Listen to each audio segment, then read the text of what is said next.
প্রিয় শ্রোতা, আজকে শুনবেন জিন জাতির আকার আকৃতি। বিভিন্ন আকৃতি, বিভিন্ন উক্তি। কাজী আবু ইয়াওয়ালা আলফারা বলেছেন, জিনদের আকার আকৃতি বিভিন্ন রকমের হয়, কিন্তু শরীরের গঠনে একে অপরের সাথে মিল থাকে। এ তথ্য ঠিক যে জিনেরা সূক্ষ্মদেহী, আবার এ কথাও ঠিক যে ওরা স্থূলদেহী। কিন্তু মুতাজিলা সম্প্রদায় এ মতের বিরোধী। ওদের মতে জিনদের দেহ স্থূল নয়, সূক্ষ্মই, এবং অত্যন্ত সূক্ষ্ম বলেই আমরা ওদের দেখতে পাই না। জিনদের দেখা যেতে পারে। কাজী আবু বকর বাকিলানী রহমতুল্লাহ আলাইহি বলেছেন, আমি বলছি, যেসব মানুষ জিনদের দেখেছে তারা আসলেই দেখেছে। কেননা আল্লাহ তাআলা জিনদের দৃশ্যরূপ সৃষ্টি করেছেন, এবং আল্লাহ যেসব জিনদের দৃশ্যরূপ সৃষ্টি করেননি তাদের কেউ দেখতে পারে না। এই জিনেরা বিভিন্ন আকৃতির ও কোমল দেহ বিশিষ্ট হয়। জিনদের শরীর সূক্ষ্ম। অধিকাংশ মুতাজিলা বলেন জিনদের শরীর সূক্ষ্ম এবং অবিমিশ্র। কাজী আবু বকর বাকিলানী রহমতুল্লাহ আলাইহি বলেছেন, আমাদের কাছে ওই মতো গ্রহণযোগ্য যদি ওই বিষয়ে কোরআন ও হাদিসের কোনো প্রমাণ আমরা পেয়ে যাই, কিন্তু এমন কোনো প্রমাণ আছে বলে আমাদের জানা নেই।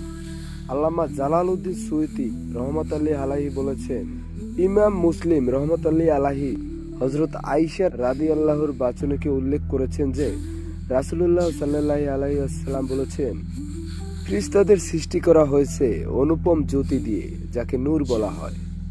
জিনদের সৃষ্টি করা হয়েছে দোয়াহীন আগুনের শিখা দিয়ে, এবং আদম আলাইহিস সালামকে সৃষ্টি করা হয়েছে তাই দিয়ে, যার কথা পবিত্র কোরআনে তোমাদের বলা হয়েছে, অর্থাৎ মাটি। আল্লাহ বলেছেন, এবং জিনকে তিনি অগ্নিশিখা থেকে সৃষ্টি করেছেন। এই আয়াতের তাফসিরে হযরত ইবনে আব্বাস রাদিয়াল্লাহু মা রিজিম মিন নার এর অর্থ করেছেন অগ্নিশিখা, এবং হযরত মুজাহিদ রহমতুল্লাহ আলাইহি আলোচ্য আয়াতের তাফসিরে বলেছেন, জিন সৃষ্টি করা হয়েছে আগুনের হলুদ এবং সবুজ শিখা দিয়ে, যা দেখা যায় আগুন দাউ দাউ করে জ্বলার সময় উপরের স্তরে। হযরত ইবনে আব্বাস রাদিয়াল্লাহু বলেছেন, ইবলিস ছিল ফেরেশতাদের গোত্রগুলির মধ্যে একটি গোত্রের অন্তর্গত, যে গোত্রকে জিন বলা হতো। ফেরেশতাদের এই গোত্রকে সৃষ্টি করা হয়েছে অতষ্ণ বায়ু, লুর আগুন দিয়ে। হযরত ইবনে আব্বাস রাদিয়াল্লাহু আরো বলেছেন, যেসব জিনের কথা পবিত্র কোরআনে উল্লেখ করা হয়েছে ওদের সৃষ্টি করা হয়েছে নির্ধূম অগ্নিশিখা থেকে। জিনদের সৃষ্টি করা হয়েছে সুন্দর আগুন দিয়ে।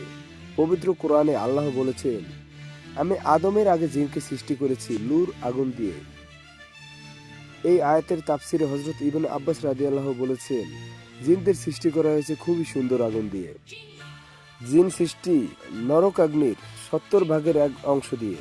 হযরত ইবনে মাসউদ রাদিয়াল্লাহু বলেছেন, যা দিয়ে জিন সৃষ্টি করা হয়েছে সেই লুয়ের আগুন জাহান্নামের আগুনের 70 ভাগের 1 ভাগ, এবং দুনিয়ার আগুন লুয়ের আগুনের 70 ভাগের 1 ভাগ। জিন ও শয়তানরা সূর্যের আগুনের সৃষ্টি। হযরত উমর বিন দিনার রহমতুল্লাহ আলাইহি বলেছেন, জিন জাতীয় শয়তানের সৃষ্টি করা হয়েছে সূর্যের আগুন থেকে। প্রিয় শ্রোতা, পরবর্তী ভিডিওতে আপনারা জানবেন জিনদের প্রকারভেদ সম্পর্কে।